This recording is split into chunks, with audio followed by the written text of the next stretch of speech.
Hey guys, I've had a lot of people ask me why I started the channel, so I'm going to tell you a little story about what happened and why I decided to do the channel and all of that stuff and a little bit of background.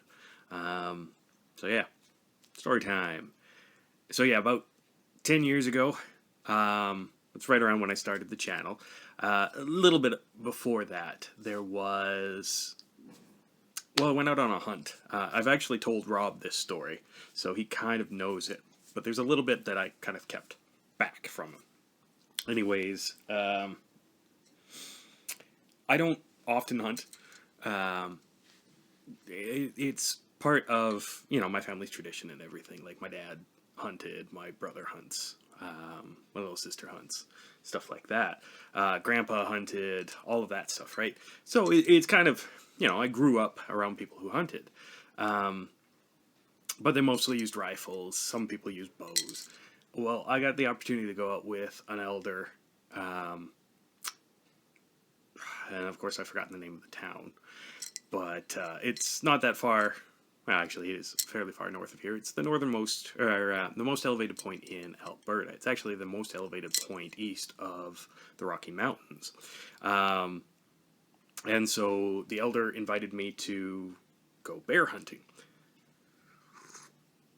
And so I decided, okay, sure, let's go out. Let's go bear hunting. That's pretty goddamn awesome. If you ever get a chance to hunt with an elder, you probably should. Now, anyone wondering, I got hit in the face with a 2x4. So yeah, my nose got scratched up. Anyways, yeah. So I've actually been hunting with elders before that too, and after that, and we'll get into those. But yeah, it's awesome. I've been moose hunting with an elder, bear hunting with an elder.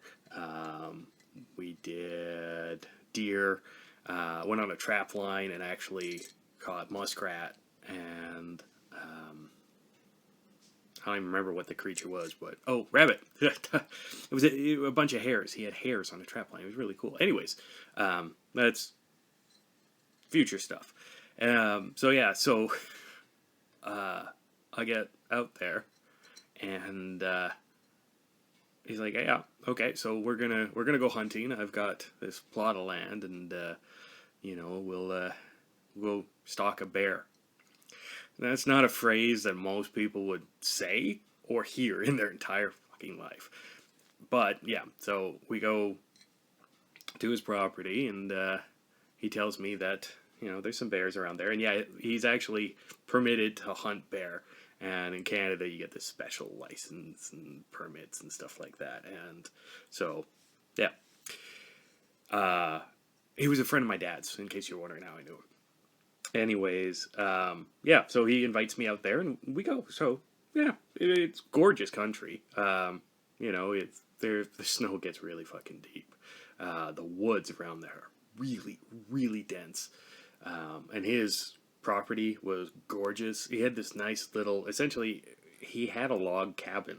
It was a house. It was a full house, huge house, like 3 bedrooms, da da da da da. His grandkids would stay with him when his kids visited. It was all awesome. And so yeah, he'd invited me out there, and I went out, and yeah, he goes, "We're gonna go stalking in the woods." I'm thinking, okay, great. And then he hands me a spear. I was like, all right, what the hell am I gonna do with this? Because I had never been really spear hunting before. You guys have seen my spear here, right? And I mentioned in that the little bear thing and the brown pants. That's this. So yeah, anyways, we go out, and it was fall. It wasn't super warm, but also wasn't super cold. And yeah, so we went stalking a bear with a big ass spear. And I don't know if you guys have ever walked through dense woods with a long stick, but this spear was about 8.5, 9 feet, with a cross piece on it. And I had to hold it underhand, angled down, to make sure it wasn't getting caught on the brambles and the trees and stuff like that. It's a pain in the ass, let's just say that, to walk through bush with a spear. Anyways, he's in front. We're walking along, and every time he finds bear scat or something like that, he checks it, and he's showing me how to track a bear. And I was like, all right, that's actually really really cool. That's one of the great things about going out hunting with someone who really knows what they're talking about. I'm not condoning hunting one way or the other. If you like to hunt, I hope you do it humanely and for the proper reasons. If you don't like to hunt, I understand completely. So, yeah, no, trust me, I understand both sides of it. But yeah, so he's teaching me as we go. He's like, okay, so these tracks here, this is a big brown, and this is, this urine smells like a female. And I swear to God, he smelled pee a couple of times, and he was like, yeah, no, this is the one we got to follow. And yeah, anyways, so it's weird shit. I know. Trust me, I understand. But yeah, so we go. We've probably been out for about 5 or 6 hours. We started pretty much first light, so it's 11-ish. And I'm getting hungry. He's getting hungry. So we stop. There's a little spot that he likes to stop at, and it's basically, fallen tree, which you kind of lean up against. The ground's relatively dry. I mean, we put down like a blanket. It really looked like a picnic. It kind of looked like a weird picnic. But, yeah, he pulls out some jerky and some fish, dried fish. It's some sandwiches and a few other things. And we sit there and we drank some coffee, and his coffee was really good. But I only ever drank it black. I actually like my coffee a little sweet. But yeah, anyways, we're sitting there, and I'm just asking him questions, like, why the spear for one thing? And he goes, well, there's one bear that he's seen, didn't look right. Like, he really wanted us to follow this one bear. It just didn't seem right to him to try and take it down with a rifle or a bow. He thought the spear was the proper way to do it. And I'm not going to argue with him, right? I've been invited out by an elder. He was Blackfoot. And I'm not going to argue. Okay. I was kind of hoping we didn't see anything. I don't know if you guys have ever been hunting a predator before. Herd animals are freaky enough when they get into that herd mentality. And I've seen a deer freak out. I've been charged by a moose. All of that. But when you're hunting a predator, a carnivore, or in this case, an omnivore, but a fucking bear, he's huge, you're freaked out. You really don't want to find him. Same thing when you're hunting, like, boar and stuff like that. It's something that'll kill you. Anyways. So yeah, I was hoping we weren't going to find anything. But we sat there, and we had a decent little lunch, and kind of talked about a few things, and that was about it. We get everything together, pack up, we start walking again. He figures, we're going to pretty much go another 4 or 5 hours, and then we got to turn around and head back. In the meantime, like, he knows exactly where we are, apparently. I have no fucking clue at this point. Like, I am lost. I've got a compass on me. I know roughly where we started. I know that if I head east, there's a highway, and it's kind of the main highway in and out of town, that I can find that highway. That's about it. So, anyways, we walked, and I was getting really tired, really fucking tired. Anyways, we get to this one little, it's not really a clearing, it's kind of like the size of a really nice big living room, a big garage. Well, I guess it's a clearing if it's that big, but whatever. It's the size of a big 3-car garage, pretty much. Anyways, on the other side is a fucking bear. And I look at this thing and I'm like, yeah, like, it's a brown bear, but it's missing patches of fur. So I'm thinking mange. And it wasn't frothy at the mouth like you would think on a rabid animal or anything, but this thing, fucking aggressive. Gets up. Rears up. Okay. Bears do actually rear, and I don't want to say roar, because it's really kind of the wrong thing, but it's a really deep guttural noise. And then he drops back down, and it's just the thump. Like, you can kind of feel it. We're 30 feet away, and we can feel it. Anyways, he goes, this is the one. This is the one that we're hunting. We need to end it. He's sick. He's suffering. I don't know what's wrong with him, but we need to help him. And he goes, plant your spear. Okay. So I stick my spear on the ground, and he goes, put your foot on it, lean forward. And when the bear charges, aim for the heart. I'm thinking, the bear charges aiming for the heart. I'm going to hit it in the head. Its head's going to be down. And he goes, no. What I'll do is I'll swipe at the face, and that'll get him to rear up. You just step in, step on your spear, he'll fall forward. Like, I'm going to get crushed. The crossguard will keep it from crushing you. Right. There's, like, no time. Like, this thing starts moving towards us. I plant the fucking spear, I put it on the ground, and I aim it. By the way, when you're sorry, there's a fucking fly in here. Little fruit flies. I hate them. Hunt them. But anyways, what we did was, I blinded the spear, put my foot on it, lifted it towards the bear with one hand, and put the other hand underneath it to kind of steady it, and I'm shaking at this point. Like, I should have worn the brown pants. Brown back, yellow front. And the bear's charging towards me, and there's something fucking wrong with this thing. Anyways, because, like, it didn't look... Besides missing the hair, I swear I could see parts of, like, the skull through it, and it looked like it was missing an eye. This thing looked like... it was fucked up. It was really fucked up. So it charges towards me, and he gets the spear in its face, and it rears up. And I step in. I don't even think. I step in, I put the spear really, like, kind of center mass-ish, and I put my foot on it. I have no idea where the fuck I got the courage to do that. But anyways, you hear, basically. I hit its lungs and I hit its heart, and so it gurgled. And it falls forward. I'm not paying any attention to really anything at this point. But the fucking thing lands on me. The cross piece snaps.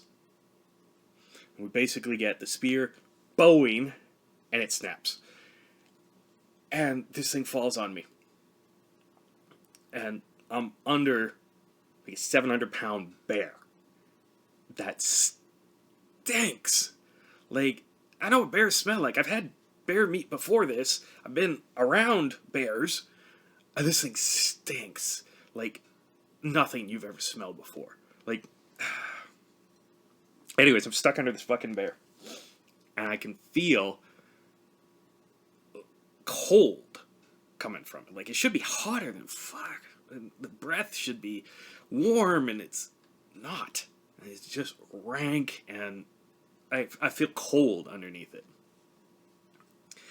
Anyways, he looks at me, he goes, I'm going to have to get some help. 700-pound bear, it's a 65-year-old man. He's not going to be able to move it. So, he knows exactly where we are, and he goes to get help. In the meantime, I'm stuck under this bear. I'm really starting to feel cold, because, like, it's autumn. The ground is a little cold. I'm wearing a jacket, I'm wearing pants. Obviously, I'm not going out totally unprepared. My hat's been knocked off. And I feel a little bit of warmth on my leg, on my left thigh. And I can't see anything, because it's basically the bear's head is here. Its shoulder is pretty much covering my face. And, like, I don't know. I don't like being trapped. I've been spelunking. I don't like that constricted feeling, and even since that time, I don't really like... I'm okay in tight spaces if I can get out. But this was... It's dead weight. Completely dead weight. Anyways, at some point, I passed out. I couldn't breathe. The pressure and the weight of this bear's corpse just pressing down on me. I passed out. I had the weirdest fucking dreams, too. But I woke up, And apparently it was a couple of days later in the fucking hospital. And so, yeah. Anyways, he's there, and yeah, there's a reason why I'm not saying his name. Sorry, that's this thing. He's there, and he tells me that he was finally able to. He just headed out to the highway. Apparently, it was about a kilometer or so away. Flagged down the first truck. Tried to get someone to come in. This truck had a cell phone and everything, even though where we were, cell reception is really spotty. The guy tried a cell phone. He finally was able to get a hold of an ambulance. They both came out, got the bear off me. The ambulance shows up, and they drag me back. And apparently, throughout all of this, the warmth I'd felt on my leg was one of the claws of the bear had stabbed into my fucking leg. And bears being omnivores and stuff like that, I figured that thing was going to be infected. Well, what they told me was the claw had actually come off and got stuck in my leg. And so I was like, all right, okay. So when they pulled it out, it was black. Everything around it was just festering and black. I still have the scar to this day. Yeah, it's healed up, but it's still, it's that big and went into the muscle and all that stuff. So they said they had to cut out all this black tissue from it, like necrotized tissue. And I couldn't figure it out. I was like, all right, okay. Am I going to be okay? Yeah, you're going to be walking funny for a little while, but you're on a course of antibiotics and da-da-da-da-da. And I was like, okay, well, great. And I was thinking, all right, well, this is kind of cool. I have a scar, and I said, well, what do we do with the bear? And he said that thing was rotten on the inside, absolutely rotten on the inside. He has no idea how it was even able to move. And I'm on pain meds at this point, so I'm pretty much just nodding at everything he said. And I'm like, okay, well, I'm sorry that it didn't work out. He goes, no, I'm sorry you got hurt. I feel really bad. For the past day or so, I've been praying for you, and he had apparently, I guess I was kind of touch and go or something like that. And he apparently had come in and done a spirit ceremony, and he smudged the room and smudged my wound and everything. And yeah, I was totally appreciative, and because that's not just something. This elder had decided, that where I was at was so dangerous that he would actually need to do that, and so I was totally grateful. Anyways, I thanked him, and I said, go home, get some rest. I'll be fine. When I get out of here, I'll swing by, have some coffee, stuff like that. I never actually did get a chance to go back there to say thank you or anything like that. That was actually the last time I saw him, which is really unfortunate. He passed away a couple of years ago, I was told. But he was an awesome, awesome man. But, yeah. After he left, I went back to sleep, and I woke up, and it was kind of nighttime. It was really dark, kind of dim. I'm still high as a kite on pain meds, because, I don't know, they cut a chunk out of me. Of course I'm going to be, on pain meds for a bit. And I got this IV drip going into me, which I assume now was antibiotics and stuff like that. I honestly didn't know at the time, but I wake up, and the door opens, and this guy walks in, and I didn't see a uniform or anything like that. He just kind of looked like dude in like a sport coat kind of thing and jeans, kind of like the guy who owns Virgin, but without the beard. Anyways, he comes in, bald neck beard. It's just this weird looking bald neck beard. He comes in, he goes, so how you feeling? I'm like, well, I'm tired and sore, and I think I feel okay. You know, why? And he goes, well, I hate to tell you this, but you died. And yeah, that was fucked up. That's a great way, middle of the night, to be told. Something weird had happened. I go, what? He goes, yeah, you're officially dead. And I just stared at him. I couldn't tell if I was really hazy from the morphine or from being tired or if this guy was just fucking with me. But he goes, yeah, you officially died. You're officially dead. We got a job for you. And that's the weirdest recruitment I've ever had. But yeah, and after that I started a channel and a new job. And I found out something pretty damn interesting, and that's Canada's great. Except for the fucking zombies.